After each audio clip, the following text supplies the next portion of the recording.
right, very good morning. It's been a long time since niwaone na munione. Nimekuwa nilipewa leave na serikali, lakini tumerudi. It's good to see you. And today being Wednesday, first of all, I hope you had an amazing 5-day holiday. One of the things that must have happened during this holiday is that you must have spent some money, a lot of money, all your money, or maybe you had already planned for it. But I want to talk about financial matters today. And I'm joined in the studio by, do I say Amos or Amos? What's your preference? Amos. Amos Ngahu, karibu sana. Welcome. Maybe before we begin, tell us just a little bit about yourself.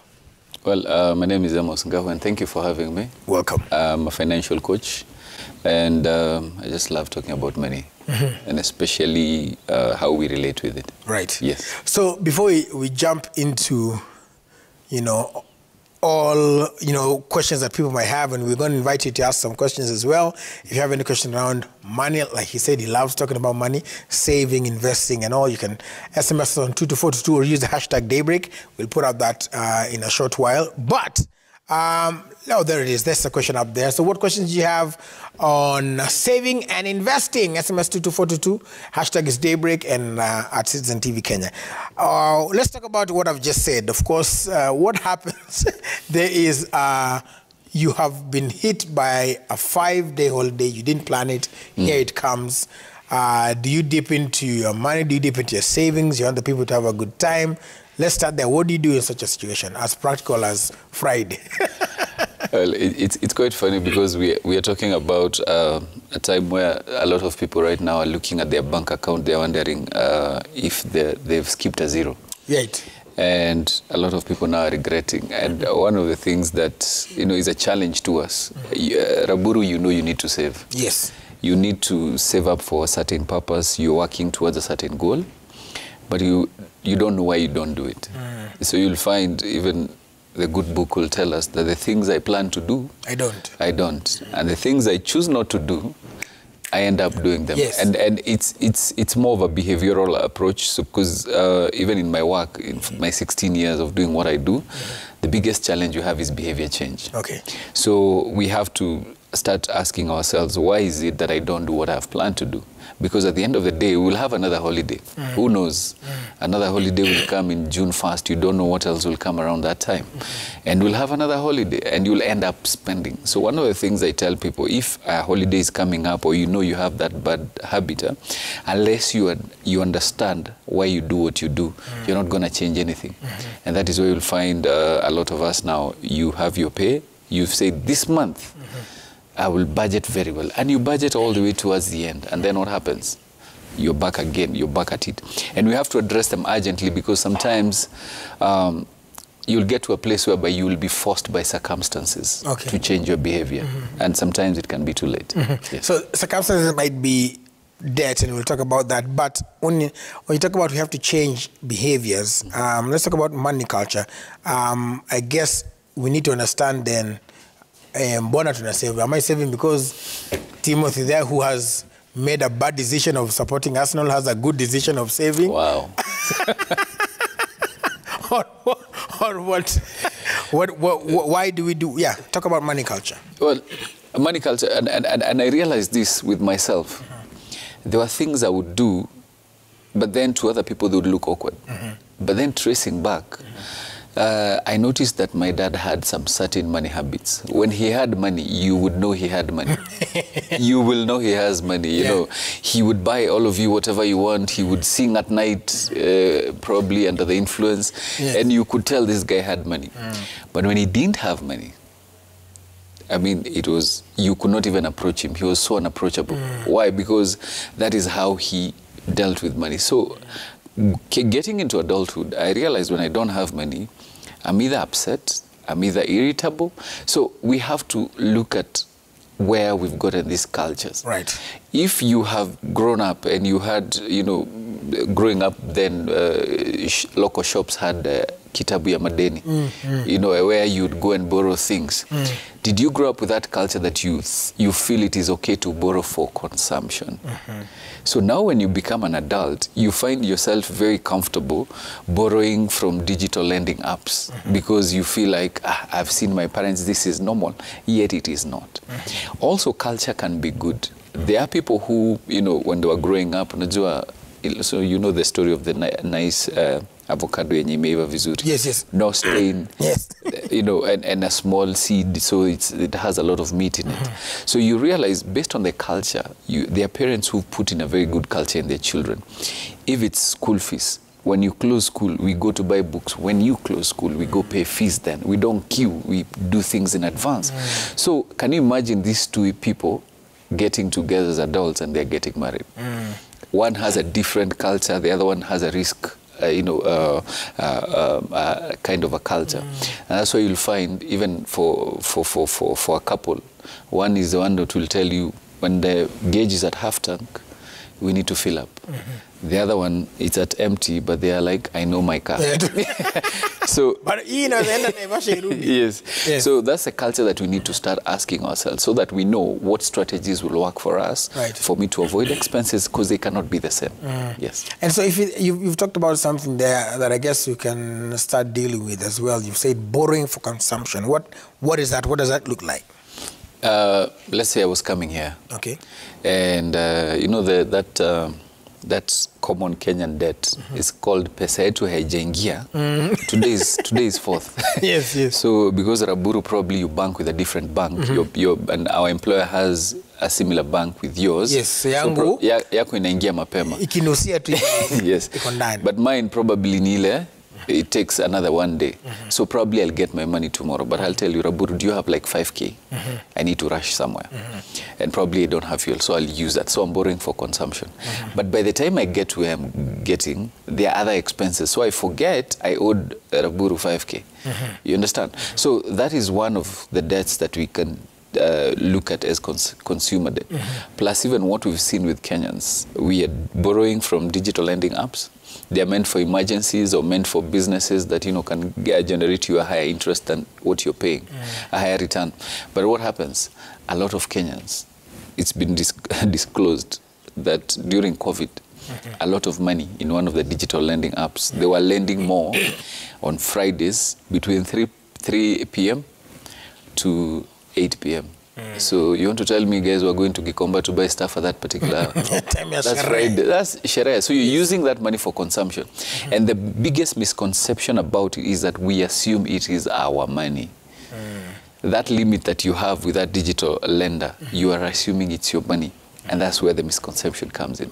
And if you don't change that, a time will come where you cannot borrow from anybody else. And that's when now it's too late. Yes. What is there? So what are, apart from that, what are some of the dangers of borrowing for consumption? And then also, number 2, when should we borrow then? It's quite interesting because we must agree that times are hard.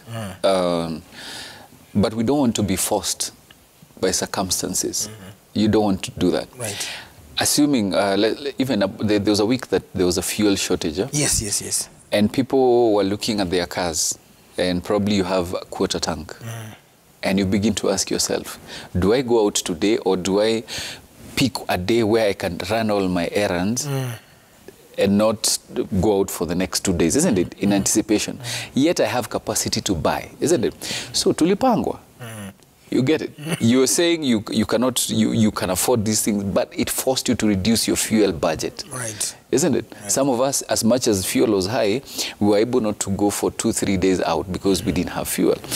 And you don't want circumstances to force you to do that. Look at COVID. A lot of people who are having well-paying jobs, sometimes you run events, isn't it? What happened? In your shows, you didn't even have people. So income was reduced. So some people are forced to go out of their way, and that business they've been postponing to start, because of their comfort of their salary. We're not doing it. So the dangers of borrowing is that you will borrow until you cannot borrow anymore. And then you start getting listed negatively in CRB. And what happens? You cannot access any debt elsewhere. And that also takes us now to mental health. You know, Yeah. you were used to providing this thing, you can no longer do it. Your kids were expecting you every time they go, you ask you, you take them out, you had not told them that you've lost your job, you have not told them that you have less income. What do? You borrow. Now you can't borrow anymore. So there's a lot of pressure, and especially for men, around these kind of things, because you are used to providing, but now you can't. Yeah. And I mean, we'll also talk about that. So what is, because there have been so many theories that have been put out there in terms of, so this is somebody's income. So there are theories about what percentage should go into rent, what percentage should go into saving, what percentage should go into, you know, different things, right? So what is there a formula, or how can somebody work? If somebody is watching today and saying, okay, sawa, leo ni 4th. Sasa, pesa imeingia jana. Thank God, nimeskip holiday. So what do I do? How do I change? I want to start. What is ideally, what should it look like so that you're financially fit? You know that's a very tricky question, right? And I don't like giving like and like one size fits all kind of advice, because we could be here, probably the same age, and we earn the same amount of income, but you're in a different season. Probably you have been saving for the last 10 years, and you have a passive income that is more than you earn here as a salary. But probably for me, I've struggled in life, I've gone back to school, this is my first job. You already have a passive income that has overtaken your active salary. Right. Isn't it? But I am starting off. So you see, our strategy cannot be the same. Right. I have seen some people get to a place where they no longer need to save. They no longer need to save because they were saving for a certain purpose. They raised their capital that they needed. They invested. They have an income that is growing, isn't it? So there is that level. And I tell people, don't be so stingy on yourself that you don't enjoy life. You're accumulating for someone else. Once you're gone, they will come and they will enjoy, and a lot of it will go to wastage. So I tell people, first of all, identify the season you are in. Understand that this is where I am, I'm on my first job, or this is my 10th year, I'm looking for my retirement plan. So it has to be a unique plan, because at the end of the day, when I stand here, if I have a family, I have 2 kids, and I'm focusing on the education, I'm focusing on my retirement. So my goals, any investment vehicle I pick should be towards that. So if you have a salary, you need to say, these are my goals first. But they are the ones to determine where I'm going to invest, okay? Because at the end of the day, there are people already in debt. So you cannot tell someone, save 50% of your income, yet there's a lot of debt, you know, hanging around you. So prioritize. If I'm in debt, first of all, work towards clearing the debt. If, for instance, I'm building something, I'm a teacher, I've joined the circle, let me say 20%, 30% if I'm on my first job, and every increment I get, I'm saving for it, but have a limit. Am I saving for 5 years? Am I saving for 10 years? And then build something. So it must be something around your season. Yes. So you don't just save perpetually. I mean, yeah. No. I've in one of the stories I think I gave on social media, it's about a lady, a domestic worker. She's earning about 8,000 shillings. I think, yeah, motorbike. Yes, and so this particular one saves the entire, and the owner of the house, the employer, was actually helping her accumulate. So in December, gives her the money. It was about 70-something thousand, and she added her some bonus. And the lady leaves the house. She says, this Saturday I'm going to do some shopping. She goes to Eastleigh, buys a lot of stuff, comes back with her cousins. She's like, we are leaving early. Goes to the village. January tarehe 5. She's like, please call me. You call her back. Please send me fare. I will refund after you've paid me. Meaning all the savings in a year have gone to waste. We can't say it's waste because we don't know what she did with the money. Right. But it's painful to see something you have accumulated not able to account for it, because she did shopping, she helped her friends, and that's all. But the other one went and was accumulating slowly by slowly, and she bought some motorbikes. And she was able to resign and go and generate some income from that source. So one of the things that you want to avoid, you don't want to accumulate your pain. You see, like today, if I give you, let's say we agree, Leonard, buy lunch, that's why you say thank you. Thank you very much indeed. But if I give you 1,000 bob right now, yes, and let's say you're going for lunch, but then you drop it somewhere. Let's say you've dropped it somewhere.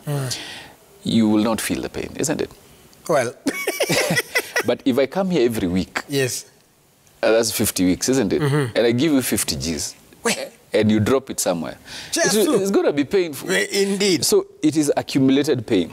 So if you save for no purpose, and you lose that money with no purpose, it will pain you. It will cost you. Yes. Right. So what about those who say, save for trips? I know, like even Kenya, of course, depends a lot on foreign exchange, foreign travel coming through and giving us money. Yes. And most of the times you talk to them, they say that we planned for this trip in January, so that we come and do the trip in December. So saving for something like that, is it a worthwhile thing? Because as I've heard other people say, ukisave kuenda for a trip, hiyo pesa itakuwa imeisha, umewacha pale, umerudi, back to square one. No, and for me, I believe it's about goals. Right. There are people who traveling is a major thing for them. And we are not saying that you don't enjoy life. Enjoy it sustainably. So the question should be, if I'm saving for a trip, which I'm actually doing, if I'm planning and saving up for a trip, am I saving in a place that is inflation is working against me, or I'm saving in some sort of an investment? One of the best ways I've seen is convert your currency, pay in advance, because now if I book a flight for December right now, it's definitely going to be cheaper. And if it's paid in dollars, why don't I convert now and pay in advance, so that now inflation is still not eating into my money? Or doing this, everybody now, every bank now has a money market on their app. Save up. Some of them are giving on average 8 to 10%. Save up, so that now inflation is not working against you. But what I've seen work, especially for holidays, is prepayments. Pay kidogo kidogo, pay in advance, so that now the baggage, the burden becomes lighter. Yes, towards the end. All right. One of the biggest questions that even when I was posting online, and again, remember you can ask your questions as well, is when should I borrow? Right? And you've talked about there's the ones that we borrow on the money lending apps to grow your limit ETC. But then there's the one where people say that, if you want to start a business, they call it, is it other people's money? Yes. It's good to use other people's money. So go and get a loan to do this. When should you actually get a loan? Have you ever noticed that even the very wealthy people use other people's money? They don't use their cash. Right. First of all, because of its tax advantages.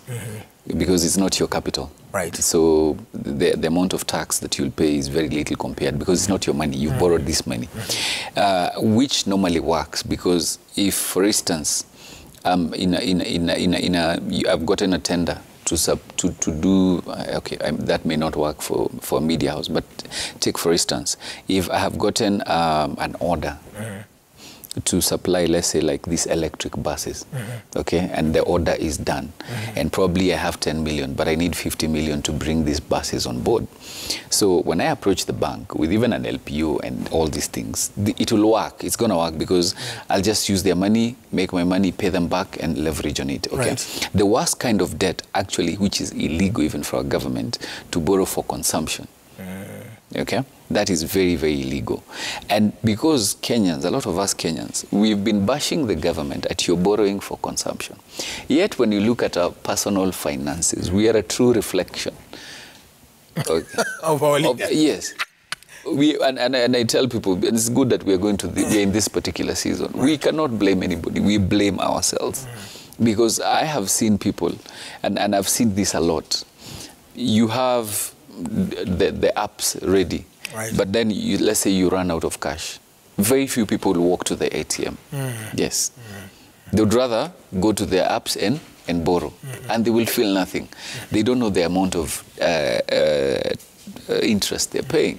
And it's costly because it looks convenient. Whatever is convenient is normally dangerous. Yes. Yeah. When it comes now to debt. So if you're planning to borrow, leverage the most. Use it for business. And sometimes even you don't even have to borrow. There are sometimes that you have to look for creative ways of not looking at business as capital. Yes. Yeah. All right. Well, like what times? Let me give you an example. There's a time when I was so broke.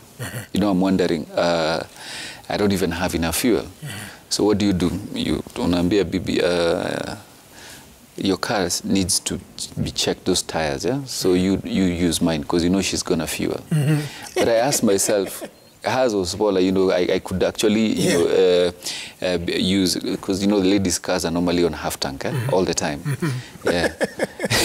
But guys' cars are normally on essentials. On E. Yeah.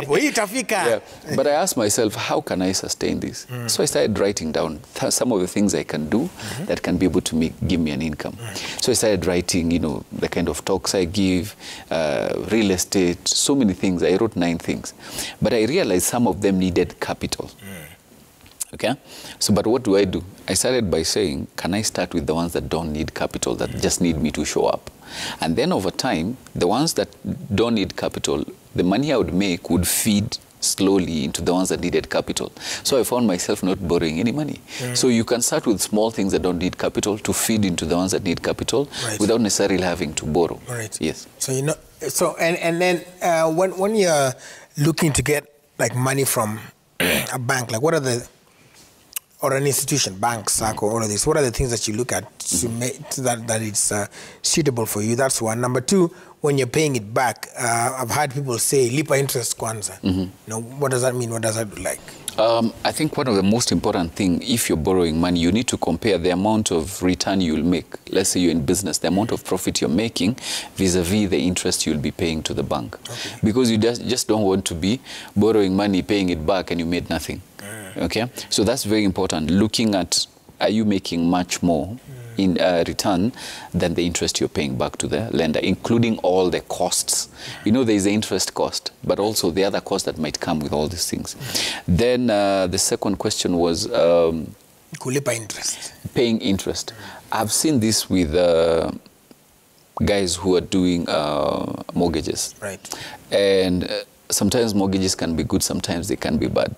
So if you have control of it, instead of using your own money to build a house, if, for instance, I already own a home, I can actually do what? Mortgage it and use that money to do something else, isn't it? To buy another property and probably sell. So when you look at this kind of interest, when you look at the affordability of the entire thing, you must say that let me first of all pay up, because you can actually, the deposit you pay, a lot of it initially goes towards interest. Right. Look for lump sum, first of all, get rid of the interest, so that now you're quickly reducing on the mortgage. Right. Yes. Right. And that's the other thing you brought up, now that you mentioned mortgage. Another debate people have is, with the current state of affairs, of course, people always say land, real estate always appreciates. Yes. But then there's a question of, okay, do you rent or do you buy? So say, for example, if your rent is, I don't know, 50,000, right? In 10 months, it'll be 500,000. Yes. Right? So, or if you buy a house at 15 million, but then wanakuambia rent yako itakuwa 50,000. So how does the math? So that because you just say that you need to at least make sense of it. How long? So you start saying, how long will this place of rent be giving me 50,000 on if it 15 million? What I bought it for. Okay. Yeah. It's, you know, it has been a very interesting debate, because it depends on who you're talking to. Okay. If you talk to our parents, a house is an asset. Yeah. If you come to this day and age, a house is not an asset. It's actually a dead asset, because you cannot, unless you sell it, once you take your 15 million and put it there, that's it. It's gone. That capital is asleep. And that begs the question of, I have a friend of mine who is doing very well, but he told me, I cannot buy a house. Why? Because the very first time he was really struggling. He took loans, he was still employed, he built a house, it was in Kitengela. But what happens? During when he had lost his job, Nini and some of his friends came to see him. They were like, "This is a very nice house. How much would you sell it for?" He had spent about 6 million, both on land and on the construction. Right. And then he joked about it, and it was like, "I can sell it for 12 million." And the guys got interested, and eventually he sold it for 11. Oh, wow. What did he do? He bought another piece of land and built another house, a bigger one. And guess what? That's how he started his real estate business. Wow. So today he says, if I buy an apartment, I'll buy it for a certain amount of money, but then I'll forever pay those charges, monthly charges, and then my 15, 20 million will be lying down. So I normally rent the latest one because in a year, even if I'm paying 100,000, that's 1.2, isn't it? But will I have made 1.2 in that year? Through selling my properties? He will, isn't it? So you have to look at cash flow. So for him, buying a house to stay is a dead asset. Right. But however, you're talking also to someone who, again, is a hoarder, as a personality. This is a person who's been told a home is an asset, isn't it? So you cannot rule them out. So if they decide to go on a mortgage, let them go into a mortgage. But now don't buy it as an end user, so that you capitalize on the kind of return. Because, for instance, if, like the question you're asking, if I've taken 15 million, the rent I should be making from it, on average, is 1%. So meaning, how much? 150. Yes. But is it going to give you 150? Most likely not. Because you bought it as an end user. You've bought it as in retail price. So the kind of return you're getting is not worth it, because it's going to take you forever to recover your money. So probably get it off plan, I guess? Yes. Either you get it off plan is a very good idea, and also getting into the idea of buying a piece of land, take your time.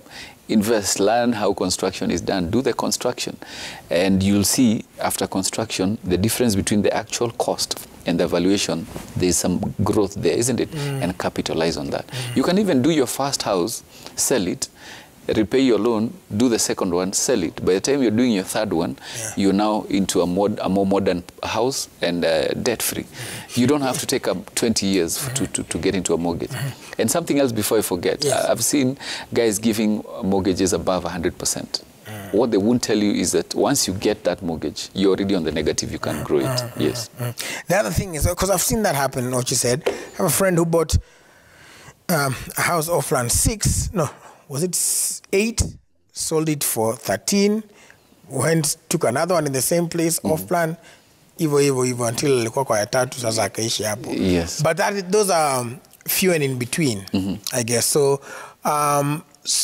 I guess what you're saying is we just really need to weigh before we actually get into it. But land, the other thing is land. We see it everywhere. Loti mauta. Watu wanauza land sana. Buy land, watch hapo. Weka funds, watch hapo. What about land as an asset? Well, I know I'll be fought by people for saying this. You know, I have cousins who will tell you, Ebu songa hivi, mahali umeketi, hiyo ni bypass umekanya. You know, inapitia hapo. So in the next 1 year, it's 3 times. But the thing is, I go back to the question of investing with a purpose. You know, I have seen people, especially my friends who come here and they are in abroad, they were sold land. But by the time you go and access it, it's going to take you forever. So I ask people, what is the purpose by which you want to invest? Because today we are living in a day and age whereby, in fact, there's too much information. Right. You know, money market is doing well, our stock market is doing well, guys are doing Bitcoin, guys are trading. I mean, it's all over, you know. So you have to, first of all, identify, by the time I'm buying this land, what is the purpose? If it's outside Nairobi, if it's outside where, am I going to do a house to stay in? Am I going to do a bimbi? Start with the end in mind. Because you don't want, the worst thing you want is to have a lot of land, but no cash flow. And that's what we've seen with our parents. You'll find they bought shamba, they have their own home, but every now and then they're like, naenda chama nitumie hii, naenda wapi? So you're supporting them. They don't have cash flow. So one of the things you need to ask, and this has happened, I've seen this with a lot of people my age, you have assets, but you're asset rich, but cash flow, you don't have anything. So you want to address that, and especially towards retirement. You know, you don't want to be depending on your children. Right now, one of the biggest crises we are handling is a crisis, actually, is black tax. Yes. You find a lot of people, you've gotten your first job, but because your parents or the society around your home took you to school now, unatumiwa bills, shule, harambes, and you have to pay. So we have to make it sustainable. Right, yes. Right. So think about what it is you're doing and why, the purpose. So I can look at some feedback here and some questions that you all are sending. We'll take a look at them. Nweke pale 24. Somebody says, all right, hold on. Hello, can Emo say something about cryptocurrency? That's Salome from Siaya. Yes. Cryptocurrency, it's something that was non-existent several years ago. And it is something that right now it's not definite. It's not something that is guaranteed. Right. So one of the things I tell people is that, like I said, go back to the purpose with which you want to invest. Right. Because at the end of the day, there are people, I do want to go in it as a trader, as actively, dealing with them. Because if you look at it that way, that could be your cash flow. But you see, you cannot take a loan to go and buy cryptocurrency. You cannot take that money and start saving for school fees for next month. It's not very stable. So go back to your goal. Say, this is what I want to achieve. I can do a bit of risk in cryptocurrency and see how that works, and probably diversify.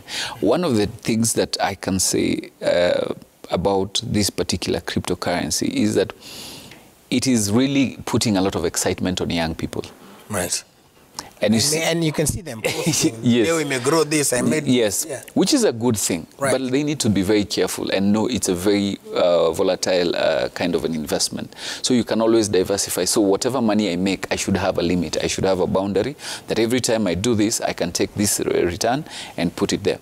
Because what we don't want is for everything you have to collapse on such a thing. Yes. And then it's back to square one. Yeah. All right. Another question. Lewis, he is from Thika. He's saying, my question is based on both saving and investing. Let's say I've gotten a lot of money from gambling. At what rate should I save, spend, and invest? First of all, gambling can be addictive. Don't spend all your money. Watch out, Amos. Don't spend all your money on gambling. It can be addictive. Usiweke pesa ya rent kwa gambling. But anyway, let's forget the gambling. Let's just say you've come across a lot of money. Yeah. But Lewis, anyway, let's say he's come a lot. Anyway, he could win. So if he wins, people win. There's people who get 230, 10,000, 1 million, 100,000. If you have a lot of money, what do you do? The challenge, I've seen, I was watching a video on the dumbest lottery winners. Right. And sorry to say, but a good number of them ended up dying. Oh. After a very short period of winning. Because these are winnings that you had not planned for. And and there's a lot of excitement when something comes your way and you had not planned. So he needs to be very careful because it comes once in a lifetime. Right. So is he going to continue gambling the same amount of money, or are you going to set it aside? And that takes me again back to the purpose for which you wanted to invest. Right. For instance, if you are already looking at other businesses of investment, please start moving funds quickly and have a limit. Then you'll not win forever. Lewis, tafadhali, you'll not win forever. So it's up to you now to start asking yourself, from my goals, I want to look at retirement, isn't it? How do I want to generate passive income for my retirement? Is it through real estate based on what he has acquired? Is it, by the time now I'm buying land, am I going to develop it and sell it, over time? So he needs to look at the goals he has first before we answer him what he can invest. Because if we open for him the things that he can invest in, right now we're going to need another one now. Yeah. And that's the thing, because again, a lot of money can be relative. To some, 100,000 could be a lot of money. To some, 1 million could be a lot of money. To some, 1 million, 1 million. I spend that in a night. But anyway, so whatever category you fall in, I guess you have to look at the purpose. Like yes, you have to look at the purpose and still be very careful that you're not addicted to that kind of a thing. Right. We have seen people being bankrupt, and they've lost everything because you're assuming I'm on fire. It only comes once in a lifetime. Yeah. Yeah, pia kuna algorithm. Yeah. Your story for another day. Somebody says, family and friends are draining me. How do I avoid them and also keep a good relationship with them? Like you said, black tax. Yes. That's a very serious thing, and people don't understand. And for me, I've come to understand that black tax starts from, for lack of a better word, kuzoyana. People are getting entitled to your money. Every time I meet with you, you're buying me lunch. So the day you don't, I get upset. And I have seen a lot of this. And it's interesting because this a lot is, black tax is affecting a lot of ladies. The percentage is high on the ladies. Because ladies, when they go out, let's say we are going for lunch, they will split the bill. If they're planning for a baby shower, they will split the bill. But for men, you have to flex and show us you're doing very well. So what normally happens now with the ladies, their weakness is now black tax. You will find the mom said she's going for a chama, she doesn't have money, and the lady will send. The dad is unwell, they will send. Or the cow has done this, they will send. So one of the things that we need to do is, first of all, understand. Even with friends, like he's asking, friends and family. Do they know the limit? Do you have boundaries for them? You know, it needs to get to a point whereby you tell them, now, for the support I've been giving, I'm withdrawing it because I'm working on something that is more sustainable. And I've noticed that every time you go to the village, and I do that a lot, you know, kuna wale, your cousins, your relatives, your people in the village, they know, and you know they take that kabru from there. So 20 bob is a lot of money. Right. So you make sure you have loose change. But then I realized I'm messing them up. So why don't I look for a way of, like, you know, planting certain trees that can be able to bear fruit, and then we can buy from them. And they're finding it hard to adjust because they're thinking, you no longer give us anything. So I told them, come, niwapatie kazi, you dig the holes to plant those trees. So they're earning their money. But it's not easy. Because the day you go broke, you know, you become a suspect. Yeah? You know, there's a time I was doing badly, you know, you're driving a smaller car and someone is asking you, hey, boss, when you went broke? And the guy asking you that doesn't even have a driving license. Right. So you have to know the boundaries that you need to set with people. And for men, please learn these words. For now, I can't afford. For now, I can't. Right. You know, you must set limits on these things. Yes. So do away. I mean, sometimes even move out. Move to a different place. See how many people come to visit you. You've heard of this good friend of mine. I really like his story because when you alipigwa character development now in Kenya, that is Honorable Bitange Ndemo. He's saying now his phone is ringing. Now it's back. I'm a post. Yes. So now his phone is alive. Back. Yes. And that's a very good lesson because we've all gone there. When you have something, you're given titles. You know, you're given titles. Well, the day you move to your own stuff and you look like you're not doing well, what happens? You have more friends. So you have to say, I don't have friends. And everybody is with you because of what they can get from you. Including your children, by the way.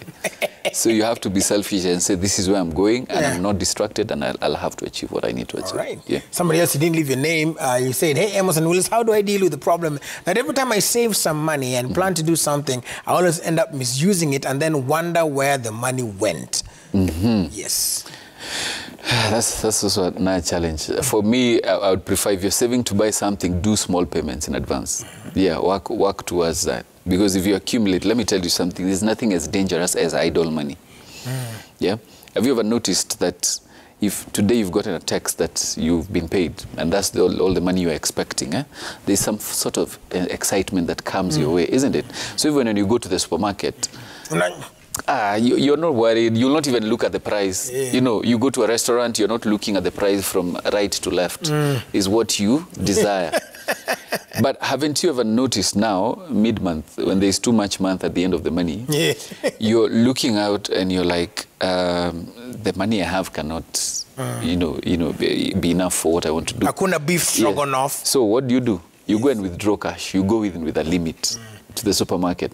Now you'll be looking at flour of 100 and flour of 102 bob. Which one will you take? The one for 100. Why? Because you're being forced by circumstances. So one of the things I tell people, don't have that disposable cash. If you know you don't have the discipline, do prepayments of whatever thing you want to buy, and then you can pick it after you're done. What about putting it in the, is it lock savings? The ones that, like, you kind of have to pay a penalty to to get it, or you can access it twice a year and such stuff. But why punish yourself? If you don't have the discipline and you know you will not hack it, don't bother. Don't bother. Just do prepayment. Because there are some people who those kind of programs work very well. In fact, they do extra. But that's a person who has, remember the culture, who has a good culture in saving. Now, if you're talking to Amos who cannot sleep in the same room with money, you know, and one of them must go out. It's either him or the money, you know. So you cannot tell them to save for that, because even some of the incomes that they make is irregular. So you'll find in 3 months, I have made this money, but in another 2 months, I'm not making anything. So you must look for something that works for you. I don't like having a blanket cover on all the problems that people have. You must have a unique plan for this. Yeah. All right, Grace Mutua from Nyeri County. Hello, Daybreak. I earn 30,000 and it's been hard to save, having bills on me and 2 kids. How does it happen? I guess she's asking, how do you save? Yes. Sometimes you have to know when you're on survival mode. Haven't you seen, sometimes you look at this Nairobi and you see how chaotic we are. You will find a cow crossing on the highway. You will find Nduthi guy doing a U-turn. You will find VIPs using the wrong side. I mean, all of us are on survival mode. You have cousins who are vying for MCAs. They are fighting now. They are going independent. So it's a lot of chaos. And you have to understand there's a season that you are in that survival mode. So sometimes you may not be able to save. And because that time you normally know what we call the personality of money avoiders. You know, you are living from hand to mouth. The best thing you can do for now is to see how you can reduce costs, the cost that you have. If they cannot be reduced, start looking for supplementary income and working on things that can be able to grow your capacity to generate wealth. Because I have seen this. There are people who tell you, I earn 15K, I have 3 children. How are you going to save? Honestly, you know, so you have to know that you're on survival mode.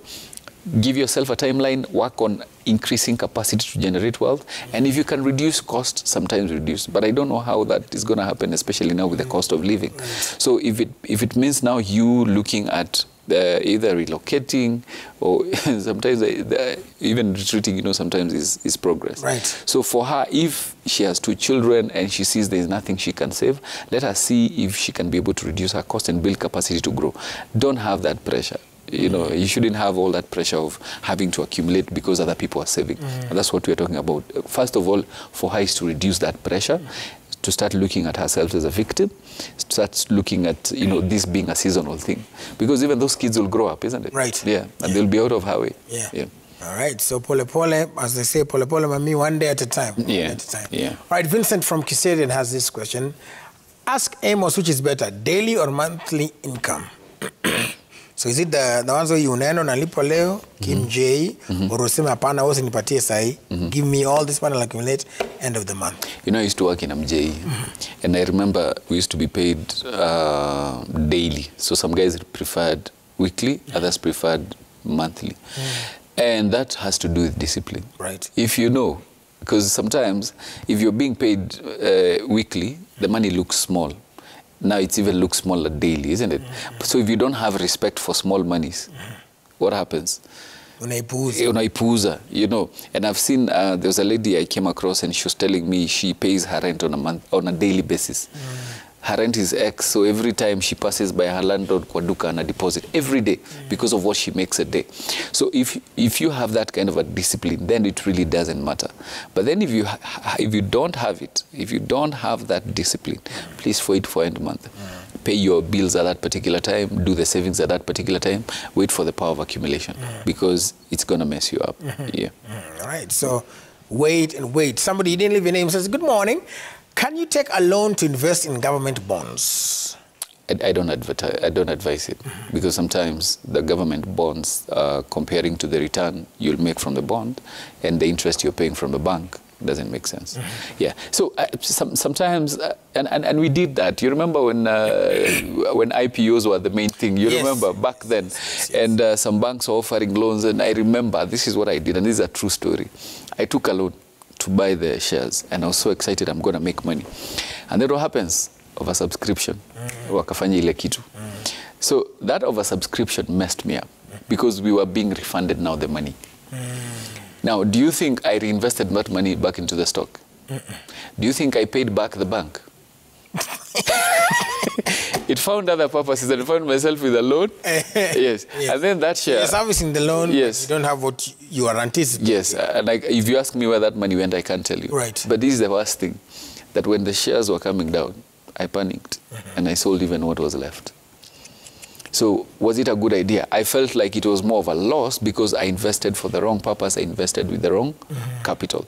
It is okay. Please, let's respect money. Money does not stay where it is needed. It is where it is respected. That 100 bob, nowadays the minimum you can buy, let's say in the stock market, is 100 shares of any company, isn't it? So look at them with the, let's say like Safaricom is trading at around 34. That's what, 30,400. That is some probably fuel you have saved in the month, isn't it? Start slowly. There's beauty in building something. Because at the end of the day, your kids are watching, isn't it? Let them see the stories that you're building up slowly by slowly. So don't be in a rush to make wealth. And that is one of the reasons why a lot of people lose money. Right. Yes. Because they want to get rich. You want to get rich quickly. Slow down, slow down. It takes something, it takes patience to build something. Yeah. All right. We have a tweet here. Engineer Lazaro is asking, of course, everyone has intentions of saving for future. The problem is only what to save. Situation as it is, most of people's living hand to mouth. Okay, that was a comment, all right. Another one, Professor _ Steve _ Daya, money market fund or smart saver. Doswali book anauliza. Let's talk about money market fund because it's also getting a lot of popularity. Yes. What do you do? How do you do it? Then nowadays a lot of banks have that on their apps. So what is happening in the money market fund? The average return is between 8 to 10%. Right. And basically you're just lending out your money. They invest in whatever they invest, and then they give you back at that kind of a return. And today I've seen there's some that I'm promoting on my pages, and it makes sense because if you're giving me a return of 9% and is above the market rate, then we are doing well. Right. One of the things that I really, really insist, don't invest in something because it sounds fancy. Don't invest in something because it is trending. Don't invest in something because you feel all your people are, you're being left out. Invest based on the purpose. Because when you look at on average return, the stock market last year averaged on every share, averaged about 15% return. When you look at some of the circles, because of COVID, they're recovering, they gave between 6 to 10%. And that's the same return that money market funds are giving. So basically, you're spoiled for choice. So what will be the determining factor is your goals, the purpose for which you want to achieve. Right. If I want to pay school fees from my dividends or from my returns, I can do that. And I still want to build my capital, the circles will still help me build that. Yeah. Right. Somebody else is asking here, talk about buying a car. Is this still a dark investment compared to land? WB Griffins, the next one, because we're winding up. Or Kerala Winch, what's your take on lab fund or pension schemes, on SACCOs? And then finally, DMX, opening companies, saving for the bank loans, advice for them. Okay, that one I did. People opening companies. I didn't understand that one. But first, talk about a car.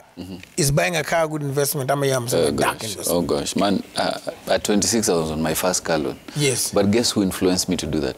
My bosses. Because they felt like their superiors needed to see that their guys are doing well. And what happens? It really messed me up. Because I had qualified for 650, but guess what? The car was costing 850,000. So I also had to top up the same loan. What I had not looked at is that this car needed parking. So where I used to stay, there wasn't enough parking. So I had to look for a bigger house, more rent. Needed insurance, needed fuel. And I remember that time I had to go to the village for people to see. Just in case this guy at 26 and your title changes. Yes. But when you see your deductions, my friend, half of your pay is going towards repayment. A service. Yeah. But however, there are people here who have contracts, who already have leases with institutions that they need cars. So that person, if they see they can get a car loan and repay it within 8 months or 10 months and they get a return, they can do it for business. So for me, if it's a car, please don't get too attached and get these big loans to get those cars. Build something slowly.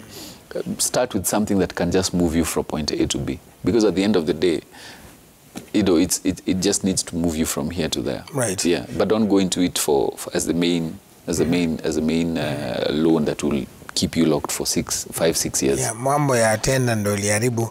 Watu walikuwa nasema lazima ukuwe na gari kubwa ndio ushinde tenda. So ni investment. Wakiona gari kubwa watakutrust na pesa. Anyway, all right, as we wrap up, let's talk about the book Turnaround Solutions and also where people can find you. Yeah. Yes. This book, I wrote it it was published in 2017. Okay. With the motivation of having practical solutions. So it also has simple exercises like your net worth calculation, like what I was talking about, cash flow, you know, some of the things you can be able to start planning. It also has a budget that is biased towards, you know, someone who wants to invest. So I actually want to thank Naivas, because Naivas now have agreed to stock it. All right. So we are in all the Naivases, so you can walk into Naivas and get a copy of the book. But if you ever come across me, I'll always be happy to sign. I always carry a pen. Yes. This one we are signing for you. And then on social media, if you go to Instagram, right. And that's why I like inboxes on Instagram, because I respond myself. It's Money Clinic KE. Money Clinic ya pesa. Yes. Money Clinic KE. So that's where you can DM me, and I will always answer your questions to the best of my ability. And on TikTok, we met on TikTok. Yes. I ran something called Money Gossip. Yes. Money Gossip is just small videos to just challenge your daily and provoke your daily habits. And that's where we are. But Money Gossip is actually a bigger activity that I run monthly. So if you look out on our socials, we'll always advertise and have guys come over. We discuss about money. It's once every, it's a monthly, but on a Saturday. So again, thank you very much. Hapo sawa, man. The book goes for 1,000. Someone may be yes. 1,000 bob. Yeah. It's not your income that limits you. You know, interesting quote here. Nitaisoma. Inasema hivi, debts are like small children. The smaller they are, the more noise they make. No, Masana, thank you so much, Amos Ngahu. Make sure you follow him, Money Clinic, and also Money Gossip.